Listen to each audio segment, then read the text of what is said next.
नमस्कार बंधुरा बानिस food passion चैनेले आबार एक नतून पर्वे तुम्हादेर सबाइके स्वागत जानाई।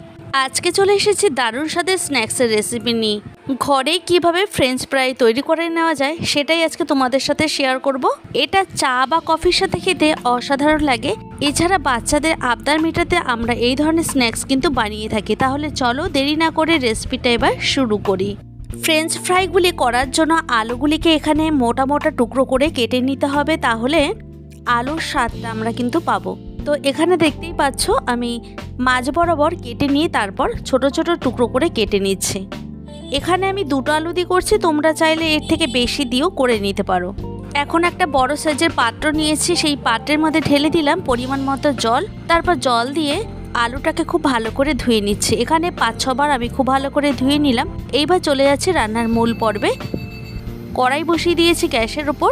এখন এর মধ্যে জল দিয়ে দিচ্ছি, আর জলটা এখানে পর্যাপ্ত পরিমাণেই দিলাম। গ্যাসের ফ্লেমটাকে একদম হাইতে দিয়ে জলটাকে খুব ভালো করে ফুটিয়ে নিতে হবে। দিচ্ছি এখানে 1/2 টেবিল চামচ নুন। নুনটা দিয়ে খুব ভালো করে জলটাকে ফুটিয়ে নেওয়ার পর কেটে ধুয়ে রাখা আলুগুলিকে দিয়ে দিচ্ছি। এখানে আলুগুলিকে এমনভাবে সেদ্ধ করব, মানে এখানে 80%-এর মতো সেদ্ধ করে নিতে হবে। এতে কি হবে, উপর দিকটা ক্রিস্পি থাকবে আর ভেতরটাও প্রপারলি সেদ্ধ হয়ে যাবে। গ্যাসের ফ্লেমটাকে হাইতে রেখে আমি ঘড়ি ধরে প্রায় 3 থেকে 3.5 মিনিট বা 4 মিনিট এই রকমভাবে সেদ্ধ করে নিচ্ছি। আর কন্টিনিউ এইভাবে জাল দিয়ে নেব। গ্যাসের ফ্লেমটাকে একদমই লো করা যাবে না। এখানে আলুটাকে প্রায় 60 থেকে 70%-এর মতো খুব ভালো করে বয়েল করে নিতে হবে। এর থেকে বেশি বয়েল হলে বা ওভারকুক হয়ে গেলে একদমই খেতে ভালো লাগবে না ফ্রেঞ্চ ফ্রাইগুলি। তো দেখো আমি মাঝে মাঝে একটু চেক করে নিচ্ছি। তো এখানে আলুটা কিন্তু প্রপারলি ফ্রেঞ্চ ফ্রাইয়ের জন্য রেডি হয়ে গেছে। আলুগুলিকে জল থেকে তুলে নেওয়ার পর এই রকম একটা টিস্যু পেপারের ওপর ছড়িয়ে রাখবো। এতে আলুর ভিতরে যে এক্সট্রা যে জল সেটা কিন্তু সমস্তটাই সোক করে নেবে। তারপর হাতে 1 ঘন্টার মতো সময় আছে, আমি পাখার নিচে রেখে দিচ্ছি। 1 ঘন্টা পর চলে এসেছি রান্নাটি করার জন্য।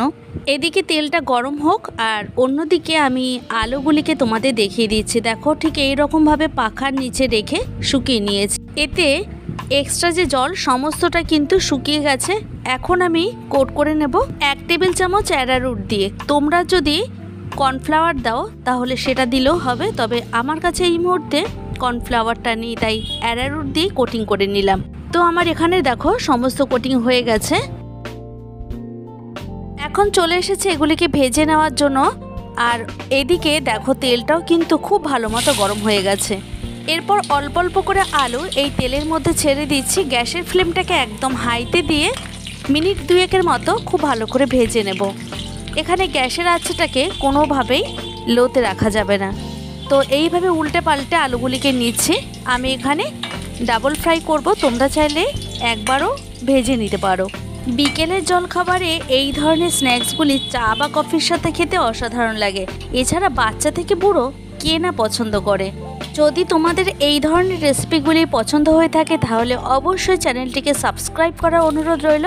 এদিকে দেখো আমার প্রথম ব্যাচের আলুগুলিকে ভেজে নেওয়া হয়ে গেছে। এবার দ্বিতীয় ব্যাচে একই রকম পদ্ধতিতে আলুগুলিকে ভেজে নিচ্ছি, গ্যাসের ফ্লেমটাকে একদম হাইতে দিয়ে।